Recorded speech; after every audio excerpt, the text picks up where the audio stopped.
Welcome. In this video, I'll show you how to invite a partner to your budget in YNAB. Okay, so first up, log into your YNAB account. Now go to the top left, click on your current plan, okay, or go ahead and open up any other plan that you have, okay? So what you do is just go ahead and click on YNAB together. So just click on it, wait for it to load, and then once it loads, as it states here, you can go ahead and invite up to 5 people to your subscription without having to share your password, okay? So just click on Get Started.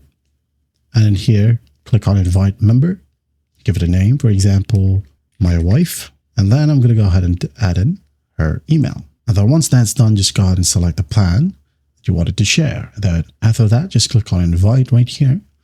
Wait for the process to finish. And once done, just click on this button that says Alrighty. Click on it. And by the way, the invite will expire in 14 days. Now, your partner will receive a invitation email. Okay, this exact email. All right, so what they'll do is just click on Accept Invite right here. And then if they don't have an account, they can create one right here or just straight up log in if they do have an account. Okay, just like so. It says here, congrats, you've joined Orion's group. Let's go. There you have it. Okay, I hope this video helps and I'll see you in the next one.